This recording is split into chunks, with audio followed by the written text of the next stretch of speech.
ദില്ലി ദാലിയുടെ മറ്റൊരു ലക്കം പോഡ്കാസ്റ്റിലേക്ക് സ്വാഗതം. ഞാൻ എസ് ഗോപാലകൃഷ്ണൻ. വലിയ ആശ്വാസത്തോടുകൂടി ചെയ്യുന്ന ഒരു പോഡ്കാസ്റ്റാണിത്. ഈ പോഡ്കാസ്റ്റ് GS ശരണ്യ എന്ന പെൺകുട്ടിക്ക് സമർപ്പിക്കുകയാണ്. കുടകിലെ ഉയർന്ന വനപ്രദേശങ്ങളിലൊന്നിൽ ട്രെക്കിങ്ങിന് പോയപ്പോൾ കൂട്ടം തെറ്റി വഴിതെറ്റി ഇടതൂർന്ന വനത്തിൽ അകപ്പെട്ടു പോവുകയും ഏതാണ്ട് 4 ദിവസങ്ങളോളം വെറും വെള്ളം മാത്രം കഴിച്ച് ജീവിക്കുകയും എന്നാൽ തിരിച്ച് പ്രിയപ്പെട്ടവരുടെ ജീവിതത്തിലേക്ക് വരികയും ചെയ്ത GS ശരണ്യയെ മനസ്സിൽ നിർത്തിക്കൊണ്ട് ഉള്ളിൽ നിർത്തിക്കൊണ്ട് ചെയ്യുന്ന ഒരു പോഡ്കാസ്റ്റാണിത്.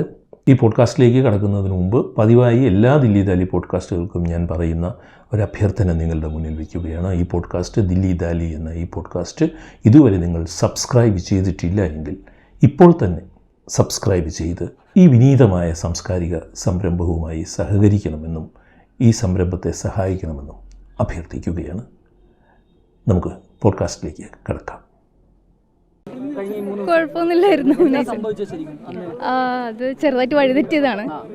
ഞാൻ താഴെ ഇറങ്ങിയപ്പോഴേക്കും മേലെയുള്ള ആൾക്കാരെ ഒന്നും കാണാൻ പറ്റിയില്ല. ടോപ്പിൽ കുറച്ച് പേരെ കണ്ടിരുന്നു. അപ്പോൾ ഞാൻ അവരുടെ അടുത്ത് എത്താൻ വേണ്ടിയിട്ട് ലെഫ്റ്റ് സൈഡിലൂടെ കറങ്ങി വന്നു. അപ്പോൾ വന്നപ്പോഴേക്കും മേലെ ആളെ കാണാനില്ല, താഴെയും കാണാനില്ല. സോ ഐ തിങ്ക് എനിവേ താഴോട്ടാണല്ലോ പോകേണ്ടത്. അതുകൊണ്ട് കുറേ താഴേക്ക് പോയി. കുറച്ച് കഴിഞ്ഞപ്പം പിന്നെ നെറ്റ്വർക്ക് ലോസായി. പിന്നെ ഫോറസ്റ്റ്, നല്ല ഡെൻസ് ഫോറസ്റ്റ് ആയിരുന്നു. എൻ്റെ കയ്യിൽ ഒരു 500 ml വാട്ടർ ബോട്ടിൽ മാത്രമേ ഉണ്ടായിരുന്നു. 6:45 വരെ ഞാൻ നടന്നു. ലാസ്റ്റ് ടൈം ഞാൻ എൻ്റെ ഒരു ഓഫീസിലെ ഫ്രണ്ട് ഉണ്ട്, യദു, അവനൊന്ന് കോൺടാക്ട് ചെയ്യാൻ ശ്രമിച്ചു. ഐ ലോസ് മൈ പാത്ത്, ഇതിൻ്റെ ആരണ്യ സംതിങ്, അതിൻ്റെ ഹെൽപ്പ് ലൈൻ നമ്പറിലേക്ക് വിളിക്കാവോ മെസ്സേജ് ടൈപ്പ് ചെയ്തപ്പോഴേക്കും 1% ആയി, ഫോൺ ഓഫായി. പിന്നെ ഒരു 6:45 വരെ ഞാൻ നടന്നു. പിന്നെ ഒരു സ്ട്രീമും ഒരു വലിയ ഒരു റോക്കി അങ്ങനത്തെ ഒരു ഏരിയയിലെത്തി. അപ്പോൾ ഐ തോട്ട് പിന്നെ ഞാൻ ക്ലൈം ഡൗൺ ചെയ്യുകയാണെങ്കിൽ ഇറ്റ് വിൽ ബി ലൈക്ക് അവിടെ വന്നു. ഫസ്റ്റ് ഡേ മോർണിംഗ് കുറച്ച് കാലൊക്കെ വേദനിച്ചുകൊണ്ട് നടക്കേണ്ട വിചാരിച്ചു. സെക്കൻഡ് ഡേ ഐ തോട്ട് നല്ല വിസിബിലിറ്റിയുള്ള ഏരിയ ആണ് മേലെ, അപ്പോൾ ഡ്രോൺ അങ്ങനെ എന്തെങ്കിലും വരികയാണെങ്കിൽ കാണട്ടെ വെച്ചു. സെക്കൻഡ് ഡേ അവിടെ നിന്നു. തേർഡ് ഡേ എൻ്റെ പ്ലാന് രാവിലെ 6 o'clock മേലത്തേക്ക് നടക്കുക എന്നായിരുന്നു. പക്ഷെ അന്ന് മഴ പെയ്തു നന്നായിട്ട്. ഉച്ചയ്ക്ക് മഴ പെയ്തു, വൈകിട്ടൊരു 1 hour കണ്ടിന്യൂസ് റെയിൻ ആയിരുന്നു. അപ്പോൾ എല്ലാം നനഞ്ഞു. അത് കാരണം പിന്നെ നെക്സ്റ്റ് ഡേ പ്ലാനും കൂടെ ഇതായി. ബിക്കോസ് രാത്രി ഉറങ്ങാനൊന്നും പറ്റിയില്ല, കംപ്ലീറ്റ് കോൾഡായിരുന്നു. പിന്നെ ഇന്ന് ഒരു 12 o'clock വരെ ഞാൻ വെയിറ്റ് ചെയ്തു. മീൻസ് എല്ലാം വെറ്റായിരുന്നു. ആനയുള്ള ഏരിയ തോന്നുന്നു. ഇല്ല, പേടി തോന്നിയില്ല. എന്തുകൊണ്ടാണെന്ന് എനിക്കറിയില്ല. കരുതിയിട്ടൊന്നും ഉണ്ടായിരുന്നില്ല. അത് ചെറിയ ട്രക്കാന്നാണ് കേട്ടത്. അത് കാരണം ഞാൻ ഒന്നും കരുതിയിട്ടുണ്ടായിരുന്നില്ല. ജസ്റ്റ് വാട്ടർ, ക്യാമറ, ഫോൺ അത്രേ ഉണ്ടായിരുന്നു. പിന്നെ ഇന്നൊരു 12 o'clock പിന്നെയും ഭയങ്കര ക്ലൗഡായിരുന്നു. അത് കാരണം ഞാൻ വെച്ചാൽ ഇനിയും വെയിറ്റ് ചെയ്താൽ കാര്യമൊന്നും ഉണ്ടാവില്ല. അപ്പോൾ തന്നെ നനഞ്ഞ എല്ലാ സാധനവും കൂടെ എടുത്തിട്ട് മേലേക്ക് നടന്നു. വെള്ളം കുടിച്ചു. ഡെയിലി ഒരു 3 liter വാട്ടർ കുടിക്കും.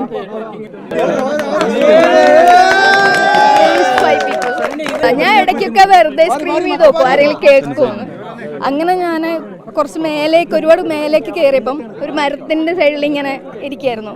ആ സമയത്ത് ആരുടെയും സൗണ്ട് കേട്ടു. അപ്പം ഞാൻ സംസാരിക്കുമ്പോൾ എന്തോ റെസ്പോണ്ട് ചെയ്യുന്നുണ്ടായിരുന്നു.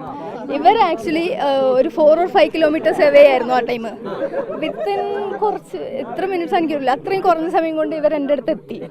ശരണ്യയെക്കുറിച്ചുള്ള അന്വേഷണം പുരോഗമിച്ചു കൊണ്ടിരിക്കുമ്പോൾ ഞാൻ ആലോചിക്കുകയായിരുന്നു, ഞാൻ ജീവിതത്തിൽ എപ്പോഴെങ്കിലും എനിക്ക് ജീവിതത്തിൽ ഇതുപോലെ കൂട്ടം തെറ്റി അല്ലെങ്കിൽ വഴി തെറ്റി ഇങ്ങനെ ഞാൻ അകപ്പെട്ടു പോയിട്ടുണ്ടോ, ഏതെങ്കിലും ഒരവസരമെങ്കിലും ഉണ്ടായിട്ടുണ്ടോ എന്ന് ഞാൻ ആലോചിക്കുകയായിരുന്നു.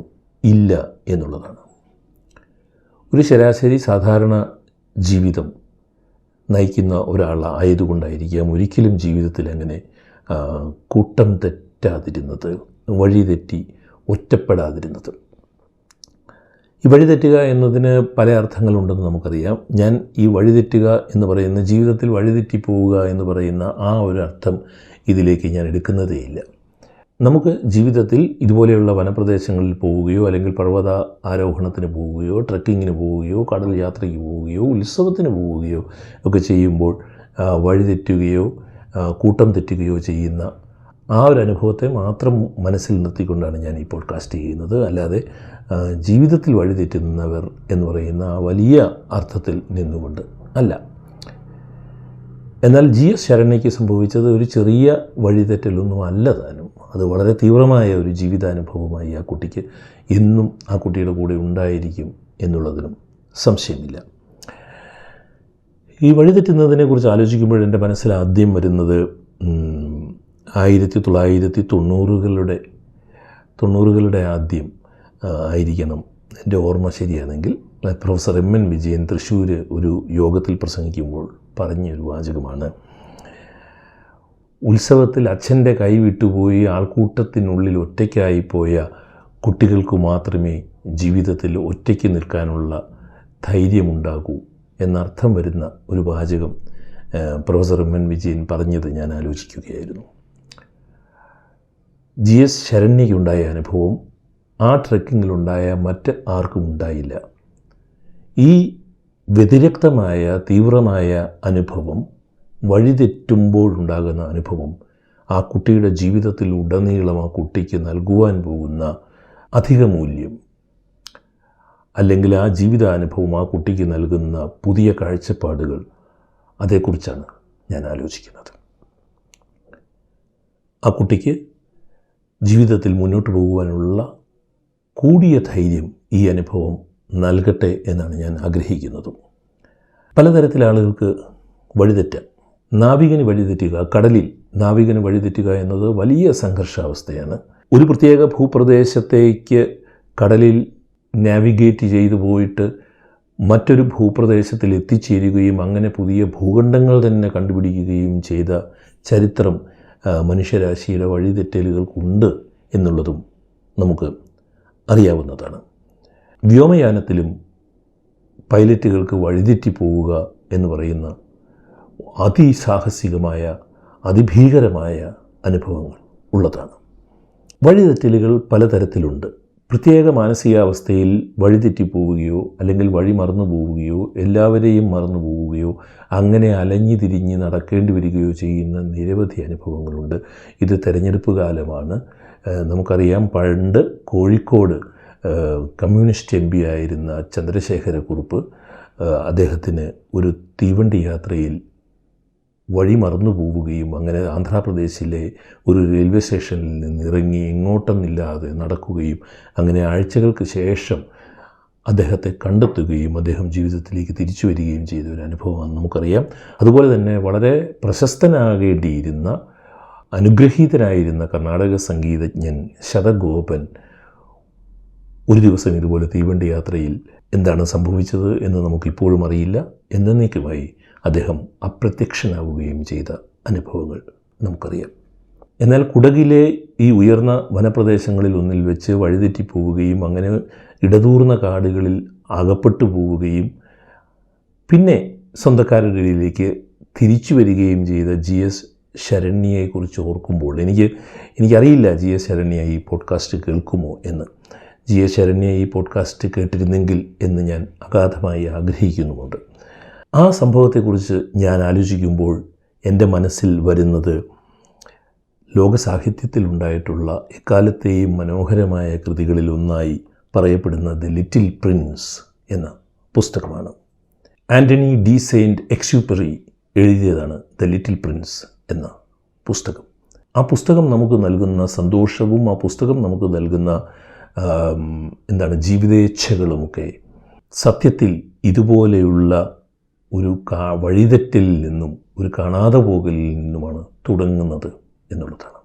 1944 യുദ്ധകാലത്ത് വൈമാനികനായിരുന്ന ആൻ്റണി ഡി എക്സ്യൂപ്പറി വിമാനം കേടായി ലിബിയയിലെ മരുഭൂമിയിൽ ഇറക്കേണ്ടി വന്നു.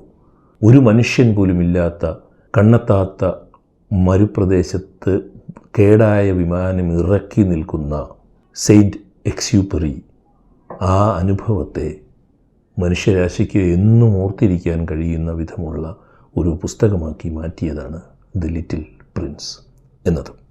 ഈ സമാനമായ ഒരു അനുഭവമാണ് ഈ പുസ്തകത്തിൽ, ഈ സാഹിത്യകൃതിയിൽ അദ്ദേഹം എഴുതുന്നത്. വിമാനം കേടായി ഒരു മരുഭൂമിയിൽ ഇറങ്ങുകയാണ്. നോക്കത്താത്ത ദൂരം മണലാരണ്യമാണ്. ഈ വിമാനം എങ്ങനെ നന്നാക്കണം എന്നറിയാതെ, കയ്യിൽ കുടിക്കുവാൻ വെള്ളമില്ലാതെ, GS ശരണ്യയുടെ കയ്യിൽ ഒരു 1/2 ലിറ്റർ വെള്ളമെങ്കിലും ഉണ്ടായിരുന്നു എന്ന് നമുക്കറിയാം. എന്നാൽ ഈ വൈമാനികനെ സംബന്ധിച്ചിടത്തോളം കയ്യിൽ കുടിക്കുവാൻ വെള്ളം പോലും ഇല്ലാതെ ഇരിക്കുന്ന സമയത്ത് ദ ലിറ്റിൽ പ്രിൻസ് മുന്നിൽ വരികയാണ്. ദ ലിറ്റിൽ പ്രിൻസ് അന്യഗ്രഹങ്ങളിൽ നിന്നും യാത്ര ചെയ്ത് വിവിധ യാത്രകൾ ചെയ്തിട്ട് ഭൂമി എന്ന് പറയുന്ന ഗ്രഹത്തിൽ വന്നിറങ്ങിയ രാജകുമാരനാണ് ദ ലിറ്റിൽ പ്രിൻസ്. ഈ ലിറ്റിൽ പ്രിൻസും ഈ വൈമാനികനും തമ്മിലുള്ള സംഭാഷണമാണ് ദ ലിറ്റിൽ പ്രിൻസ് എന്ന് പറയുന്ന പുസ്തകം. അവിചാരിതമായ യാത്രകളെക്കുറിച്ചും അപരിചിത മേഖലകളിലേക്ക് കടന്നു ചെല്ലുന്ന മനുഷ്യൻ ഒറ്റയ്ക്ക് വഴിതെറ്റി അപരിചിത മേഖലകളിലേക്ക് കടന്നു ചെല്ലുമ്പോഴുണ്ടാകുന്ന വലിയ അനുഭവങ്ങളുമാണ് ദ ലിറ്റിൽ പ്രിൻസ് നമ്മളോട് പറയുന്നതെന്ന് ഈ പുസ്തകം വായിച്ചിട്ടുള്ളവർക്കറിയാം. ഞാൻ വളരെ പണ്ട് വായിച്ച പുസ്തകമാണ്. ഈ പോഡ്കാസ്റ്റ് ചെയ്യുമ്പോൾ ചെറുതായിട്ട് ആ പുസ്തകത്തിനെക്കുറിച്ച് ഒന്നുകൂടി റെഫർ ചെയ്തിട്ട് ഞാൻ ചെയ്യുന്നതാണ്. GS ശരണ്യയ്ക്ക് വേണ്ടിയാണ് ദ ലിറ്റിൽ പ്രിൻസിനെ കുറിച്ച് ഞാൻ സംസാരിക്കുന്നത്. എങ്ങനെയെങ്കിലും ഈ വിമാനം നന്നാക്കണം എന്നിട്ട് സ്വന്തം നാട്ടിലേക്ക് പോകണം എന്നൊക്കെ ആഗ്രഹിക്കുന്ന ഈ വൈമാനികനോട് ഈ ദ ലിറ്റിൽ പ്രിൻസ് ഒരാടിനെ വരയ്ക്കാൻ റിക്വസ്റ്റ് ചെയ്യുകയാണ്. അപ്പോൾ വൈമാനികൻ വരയ്ക്കുന്നത് ഒരു വലിയ പാമ്പ് വിഴുങ്ങിയ ഒരാനയെയാണ്. ആടിനെ വരയ്ക്കാൻ ആവശ്യപ്പെട്ടപ്പോൾ ഒരു വലിയ പാമ്പ് വിഴുങ്ങിയ ആനയെയാണ് വരയ്ക്കുന്നത്. അത് അദ്ദേഹത്തിൻ്റെ ജീവിതത്തിലുണ്ടായ ഒരനുഭവമാണ്. അങ്ങനെ ഒരു അനുഭവം ഉണ്ടായതുകൊണ്ട് അദ്ദേഹം അത് പറഞ്ഞു. അത് ലിറ്റിൽ പ്രിൻസിന് ഇഷ്ടപ്പെട്ടു. അപ്പോൾ ലിറ്റിൽ പ്രിൻസ് പറഞ്ഞു, അത് എനിക്ക് ഇഷ്ടപ്പെട്ടു, എങ്കിലും ഒരാടിനെ വരയ്ക്കൂ എന്ന് പറഞ്ഞു. അപ്പോൾ വൈമാനികൻ ഒരു പെട്ടി വരയ്ക്കുകയാണ്. എന്നിട്ട് പറയുക, ഈ പെട്ടിക്കകത്ത് ആടുണ്ട് എന്ന് പറയുകയാണ്. അപ്പോൾ അത് വീണ്ടും ലിറ്റിൽ പ്രിൻസിന് ആ ഫലിതം ഇഷ്ടപ്പെടുകയും അങ്ങനെ സ്വന്തം ഗ്രഹത്തിൽ നിന്നും, അന്യഗ്രഹമാണ്, സ്വന്തം ഗ്രഹത്തിൽ നിന്നും യാത്ര പുറപ്പെട്ടതിന് ശേഷം ഉണ്ടായ 6 അനുഭവങ്ങൾ ലിറ്റിൽ പ്രിൻസ് ഈ വൈമാനികനോട് പറയുന്നതാണ് ഈ അതിമനോഹരമായ വായനാനുഭവം. GS ശരണ്യ ഭയന്ന്, പക്ഷേ ശരണ്യ ആ ഇൻ്റർവ്യൂവിൻ്റെ അകത്ത് പറഞ്ഞത്, തിരിച്ചു വന്നതിന് ശേഷം ഇൻ്റർവ്യൂവിൻ്റെ അകത്ത് പറഞ്ഞത്, എന്തുകൊണ്ടോ ഞാൻ പേടിച്ചില്ല എന്നാണ്. മനുഷ്യൻ്റെ അതിജീവനത്തിൻ്റെ ഏറ്റവും വലിയ രഹസ്യം ഇത് തന്നെയാണ്. ആപൽഘട്ടത്തിൽ ഭയപ്പെടാതിരിക്കുകയും അതിജീവനത്തിലുള്ള അസാമാന്യമായ ശക്തി കൈവരിക്കുകയും ചെയ്യുക എന്നത്. അത് ഏറ്റവും കൂടുതലുള്ളത് പെൺകുട്ടികൾക്കും സ്ത്രീകൾക്കുമാണ് എന്നുള്ളതും നാം ശ്രദ്ധിക്കേണ്ടതാണ്. CV ശ്രീരാമൻ്റെ ഒരു പ്രശസ്തമായ കഥ ഞാൻ ലിറ്റിൽ പ്രിൻസിനെ കുറിച്ച് പറഞ്ഞുകൊണ്ടിരിക്കുമ്പോൾ പെട്ടെന്ന് പല ചിന്തകൾ വരുന്നത് കൊണ്ടാണ്. മലയാളത്തിൽ അതിമനോഹരമായ ചെറുകഥകൾ എഴുതിയിട്ടുള്ള CV ശ്രീരാമൻ എഴുതിയൊരു കഥയുണ്ട്. പണ്ട് ആൻഡമാനിൽ വെച്ചൊരിക്കൽ പരിചയപ്പെട്ടിരുന്ന ഒരു സ്ത്രീ, കവിതകളൊക്കെ എഴുതുമായിരുന്ന ഒരു സ്ത്രീയെ വർഷങ്ങൾക്ക് ശേഷം അവരെ കാണുവാൻ വേണ്ടി കാശ്മീരിലെ ശ്രീനഗറിൽ പോവുകയാണ് CV ശ്രീരാമൻ. ശ്രീനഗറിൽ, കാശ്മീരിൽ ശ്രീരാമന് പരിചയമുള്ള ഒരേ ഒരാൾ ഈ സ്ത്രീയാണ്. അങ്ങനെ അപരിചിതമായ ഈ നഗരത്തിൽ പരിചയമുള്ള ഒരേ ഒരാളുടെ വീട്ടിലേക്ക് ചെന്ന് കഴിയുമ്പോൾ മനസ്സിലാക്കുകയാണ്, ഒരു കാലത്ത് അതിമനോഹരമായ കവിതകളൊക്കെ എഴുതിയിരുന്ന ആ സ്ത്രീ ഇപ്പോൾ പൂർണ്ണമായും മാനസിക നില തെറ്റി മാനസിക രോഗത്തിന് അടിമപ്പെട്ടു നിൽക്കുകയാണ് എന്നത്. ശ്രീരാമനെ കാണാൻ പോലും ആ സ്ത്രീ കൂട്ടാക്കുന്നില്ല. അപ്പോൾ ഈ കഥയിൽ പറയുന്ന ഒരു വാചകം എൻ്റെ മങ്ങിയ ഓർമ്മയിൽ നിന്ന് ഞാൻ പറയുന്നതാണ്. അപരിചിതമായ ഒരു നഗരത്തിൽ പരിചയമുള്ള ഒരേ ഒരാൾ ഈ നിലയിലാണെന്ന് അറിയുമ്പോഴുണ്ടാകുന്ന അപാരമായ അസ്വസ്ഥതയെക്കുറിച്ചാണ്. ഇപ്പോൾ GS ശരണ്യ കടന്നുപോയ അത് സത്യത്തിൽ അപരിചിതമായ ഒരു ലോകത്തിൽ കാട്ടിൽ പോവുക എന്ന് പറയുന്നത് GS ശരണ്യയ്ക്ക് പുതിയൊരു കാര്യമൊന്നുമല്ല. ട്രക്കിങ്ങിന് പോവുക, മല കയറുക എന്ന് പറയുന്നതും GS ശരണ്യയ്ക്ക് പുതിയൊരു കാര്യമല്ല. എന്നാൽ കാട്ടിൽ ഒറ്റയ്ക്കായി പോവുക എന്ന് പറയുന്നത് പുതിയൊരു അനുഭവമായിരുന്നിരിക്കണം. ആ സമയത്ത് ശരണ്യയെ ഭയം കീഴടക്കിയില്ല എന്നത് മനുഷ്യൻ്റെ അതിജീവനത്തിൻ്റെ മഹാമന്ത്രമാണ് എന്നതാണ്. ഇനി ഈ ലിറ്റിൽ പ്രിൻസിൻ്റെ 6 അനുഭവങ്ങളിലേക്ക് ഞാൻ പോവുകയാണ്. സ്വന്തം ഗ്രഹത്തിൽ നിന്നും പുറപ്പെട്ടതിന് ശേഷം ലിറ്റിൽ പ്രിൻസ് പോയ 6 ഗ്രഹങ്ങളിലെ അനുഭവങ്ങൾ. ആദ്യ ഗ്രഹത്തിൽ പ്രജകളില്ലാതെ ഒറ്റയ്ക്ക് താമസിക്കുന്ന ഒരു രാജാവിനെയാണ് ലിറ്റിൽ പ്രിൻസ് കാണുന്നത്. ഞാൻ ഈ പൂന്താനത്തിന് ജ്ഞാനപ്പാനയിലെ മനുഷ്യൻ്റെ വിവിധ അവസ്ഥകളെക്കുറിച്ച് പൂന്താനം എഴുതുന്നുണ്ടല്ലോ.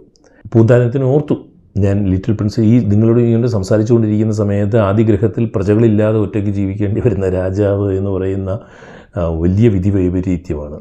രാജാവിന് പ്രജകളില്ലാതാവുക എന്ന് പറയുന്നത്. അതാണ് ആദ്യത്തെ അനുഭവം.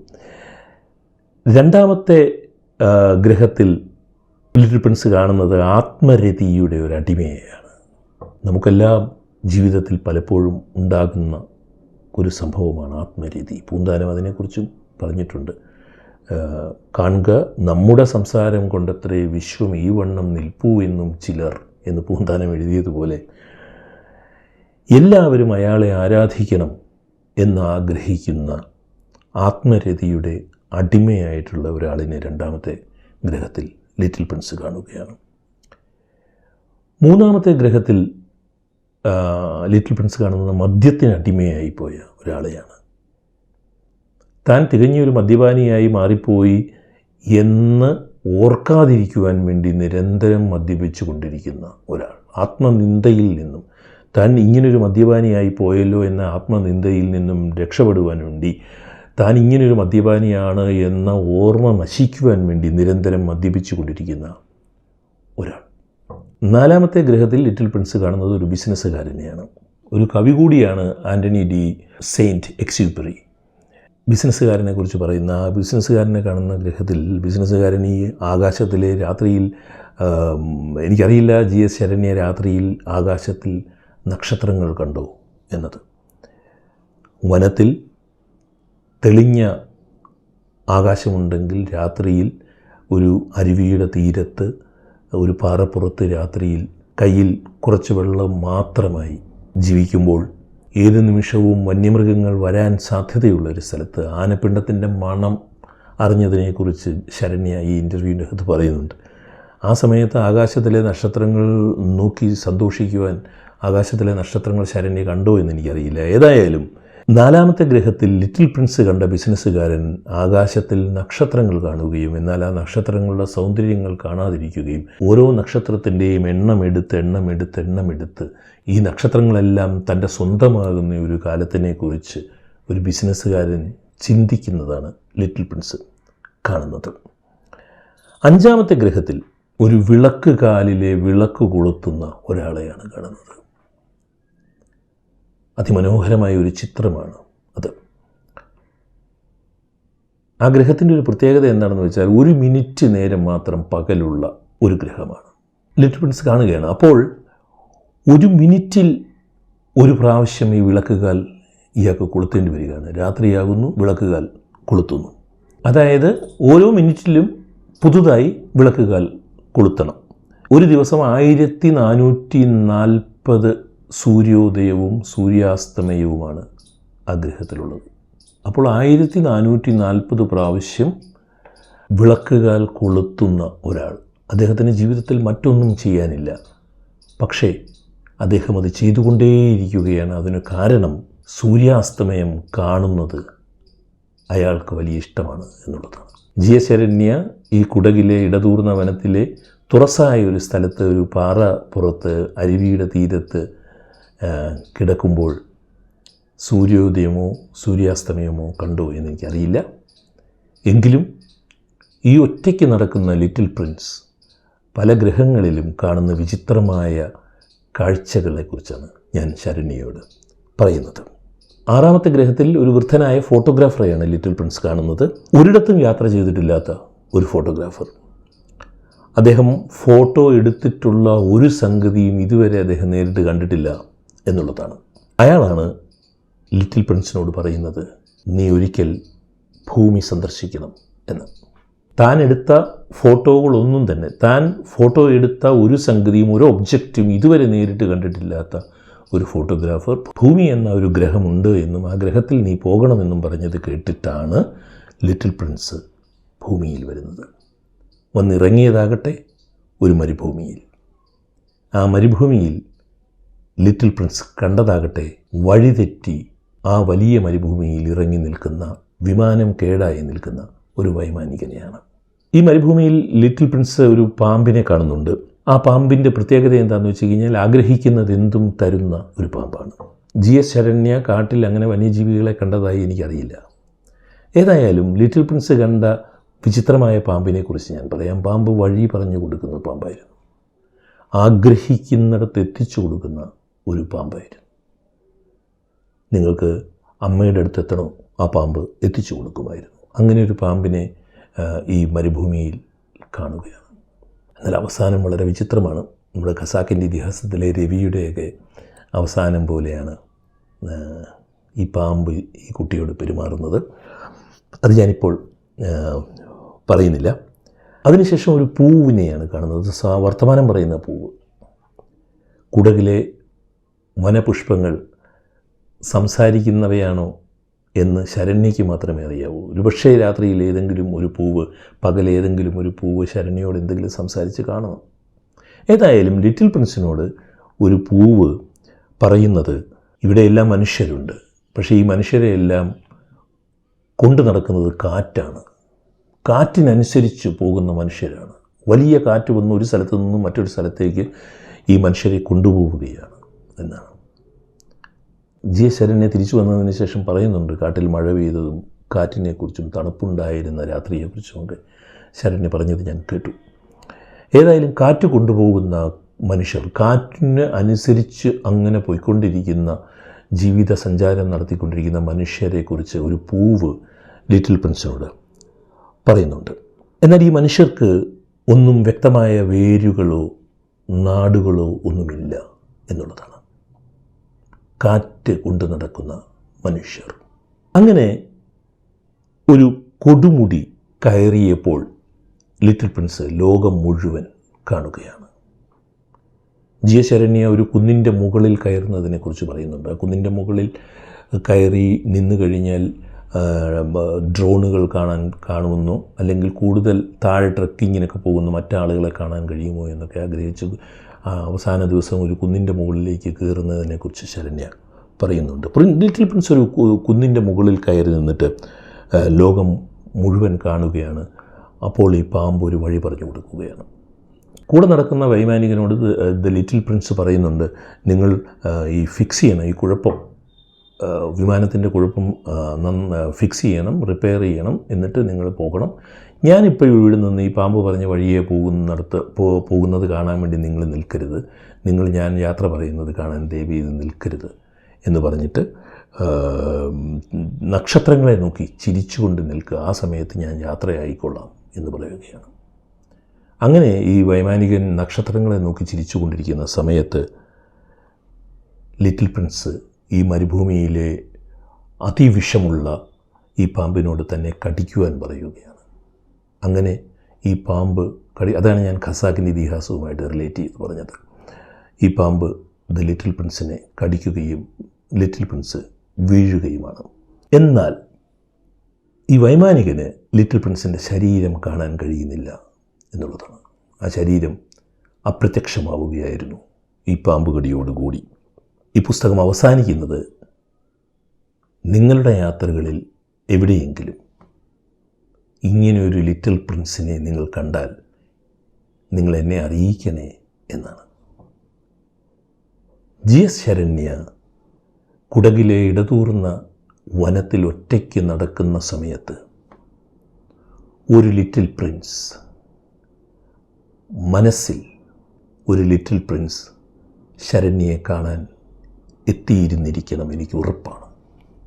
അതുകൊണ്ട് നമുക്ക് ആർക്കും പറയാൻ കഴിയാത്ത ഒരനുഭവം GS ശരണ്യയ്ക്ക് ഈ വഴിതെറ്റി മരുഭൂമിയിലകപ്പെട്ടു പോയ വൈമാനികനോട് പറയാൻ ഉണ്ടായിരിക്കണം. ലിറ്റിൽ പ്രിൻസ് എന്ന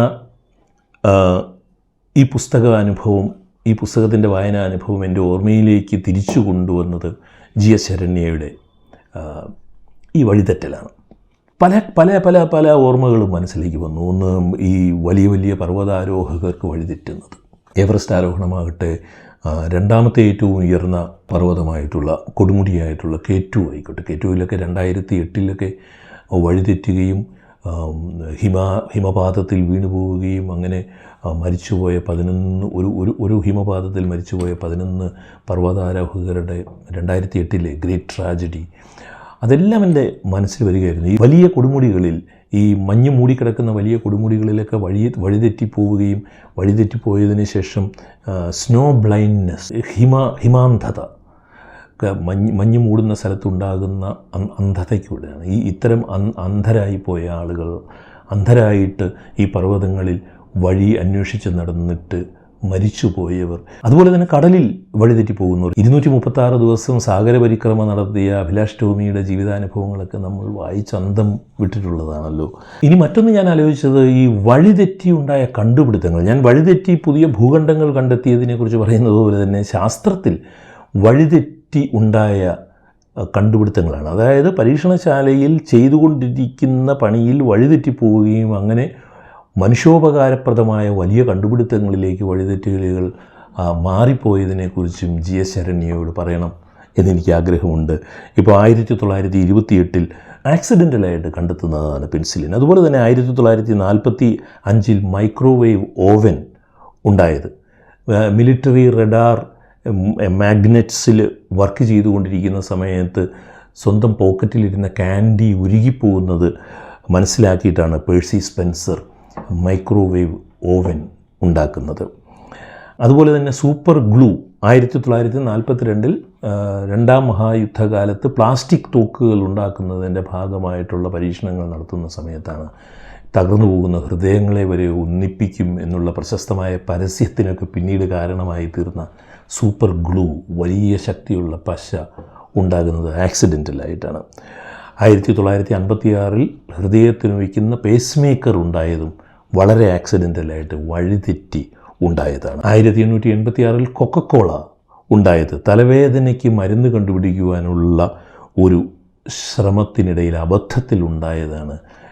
മനുഷ്യന് ഏറ്റവും ഇഷ്ടപ്പെട്ട പാനീയങ്ങളിലൊന്നായി പിൽക്കാലത്ത് മാറിയ കൊക്കക്കോള. 1895 എക്സ്റേ ഉണ്ടായതും ഇങ്ങനെ വഴിതെറ്റി ഉണ്ടായതാണ്. അങ്ങനെ വഴിതെറ്റിയപ്പോൾ GS ശരണ്യ ഇനി കണ്ടെത്താൻ പോകുന്നതായിരിക്കും GS ശരണ്യയുടെ ജീവിതത്തിൻ്റെ ഭാവി ജീവിതത്തിനെ നിർണ്ണയിക്കുന്നത്.